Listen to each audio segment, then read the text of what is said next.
Reserve bank of India के annual report 23-24 में एक रिपोर्ट आई थी जिसमें यह कहा गया था कि रिजर्व बैंक ऑफ इंडिया के पास करीब 78,213 करोड़ रुपए अनक्लेम्ड डिपॉजिट के रूप में मौजूद है। यह अनक्लेम्ड डिपॉजिट वो डिपॉजिट होता है या उन खातों की डिपॉजिट होती है जिन खातों में 10 साल या उससे अधिक वर्षों तक उसमें कोई ऑपरेशन ना हुआ। और ऐसा जब होता है तो पार्टिकुलर बैंक, रेस्पेक्टिव बैंक जो है वो amount reserve bank of India के पास भेज देते हैं। अब सवाल ये है कि ऐसी स्थिति क्यों हुई कि अनक्लेम्ड डिपॉजिट 78,213 करोड़ रुपए तक पहुंच गई है। अनक्लेम्ड डिपॉजिट यानी 10 वर्षों तक खाते के नहीं संचालन करने के मुख्य रूप से दो कारण हो सकते हैं। पहला कारण कि खाता धारक कहीं देश से बाहर चला गया हो या वो भूल गया हो कि उसका किसी बैंक में खाता था, और दूसरा जो मुख्य कारण है वो ये हो सकता है कि खातेधारक की मृत्यु हो गई हो। अब जब खातेधारक की मृत्यु हो गई हो तो दो परिस्थितियां आती हैं। एक कि उस खाते में कोई नॉमिनी नहीं हो, और दूसरी परिस्थितियां कि उस खाते में नॉमिनी हो। सबसे पहले बात करते हैं पहली परिस्थिति की, जिसमें खाताधारक ने कोई नॉमिनी नहीं दिया था। उस परिस्थिति में यदि खातेधारक की मृत्यु हो जाती है तो हो सकता है जो खातेधारक के लीगल हियर्स हैं वो या तो बैंक से कांटेक्ट ना कर सके हों या बैंक उन खातेधारक के लीगल हियर से कांटेक्ट ना कर सके हों। दूसरी परिस्थितियां कि उसमें नॉमिनी तो है लेकिन हो सकता है कि इस परिस्थिति में भी या तो नॉमिनी को ये पता ही नहीं हो कि किसी पार्टिकुलर अकाउंट्स में वो नॉमिनी है, और यदि मालूम भी हो तो नॉमिनी शायद बैंक को कांटेक्ट ना कर सका हो। इसकी कई परिस्थितियां हो सकती हैं। या हो सकता है कि बैंक ने कोशिश की हो और नॉमिनी के बारे में पता ना लगा सका हो कि उसके आज के दिन में स्टेटस क्या है। कल दिनांक 25 नवंबर 2024 को पार्लियामेंट में शीतकालीन अधिवेशन या यूँ कह लें विंटर सेशन स्टार्ट हो गया है,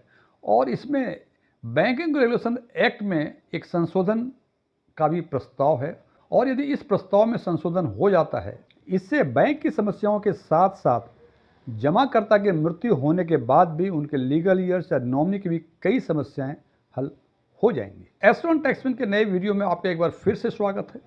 यदि इस वीडियो से आपके नॉलेज बेस में कोई वैल्यू एडिशन होता है तो आप इसे लाइक करें, अपने फ्रेंड्स के साथ शेयर करें, कमेंट करें, और यदि आप हमारे चैनल पर पहली बार विजिट कर रहे हैं तो हमारे चैनल को सब्सक्राइब करें और सब्सक्रिप्शन बटन के बगल में जो बेल आइकन है उसको पुश करें ताकि हमारे सभी नए वीडियो की नोटिफिकेशन आपको लगातार मिलते रहे। और कमेंट बॉक्स में आप न्यू सब्सक्राइबर लिखें जिससे कि मुझे ये मालूम हो सके कि आप हमारे इस चैनल के न्यू सब्सक्राइबर हैं। अब सवाल है कि प्रस्तावित संशोधन क्या है। जनाब, प्रस्तावित संशोधन कई हैं, उसमें एक इम्पॉर्टेंट संशोधन है, प्रस्ताव है, वो है नॉमिनेशन के बारे में। और आज की व्यवस्था में जो बैंक में लागू है उस व्यवस्था के अनुसार बैंक प्रत्येक खाता में एक से अधिक नॉमिनेशन नहीं दे सकता है, और आप यदि नॉमिनी नहीं देना चाहते हैं तो आपको एक लिख के अंडरटेकिंग बैंक को देनी होगी कि आप नॉमिनी देना नहीं चाहते हैं।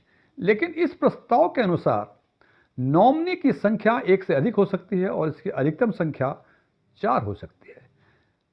अब एक दूसरी समस्या इसमें यह आती है कि यदि आपने एक से अधिक नॉमिनी दिया और डिपॉजिटर की जमाकर्ता की मृत्यु हो गई तो आखिर उस फंड्स का जो उसके खाते में वो डिस्पोज कैसे होगा।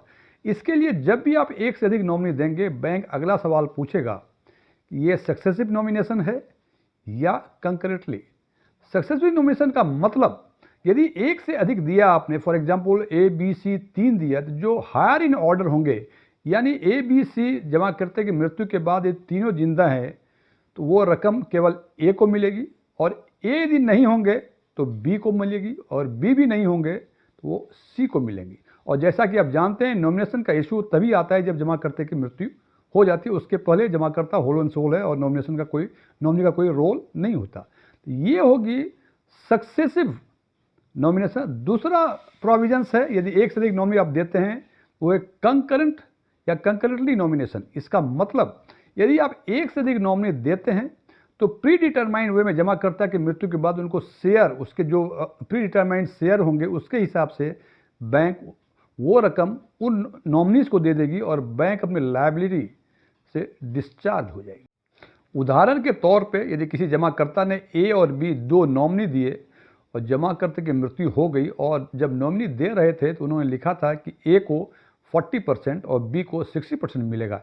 इसका मतलब जमाकर्ता की मृत्यु के बाद बैंक ए को उस रकम का 40% और बी को 60% अमाउंट दे देगा और अपनी लायबिलिटी से वो डिस्चार्ज हो जाएगी। इस संशोधन के अप्रूव होने के बाद ये अनुमान लगाया जा रहा है कि ये जो 78,213 करोड़ रुपए रिजर्व बैंक ऑफ इंडिया के पास उन खातों के हैं जिनका ऑपरेशन 10 वर्ष या उससे अधिक नहीं हुआ है, तो शायद इस रकम में कुछ कमी हो और इसके आगे, या इस रकम में कमी हो या ना हो, लेकिन इसके आगे जो है इसके रकम में कोई बढ़ोतरी नहीं होनी चाहिए, क्योंकि यदि एक से अधिक नॉमिनी होंगे, चाहे सक्सेसिव हो या कंकरेंटली हो, बैंक को उसको डिस्पोज करने में एक सुविधा होगा यदि इसको इफेक्टिव इन्फोर्समेंट किया जाए तो। Thank you.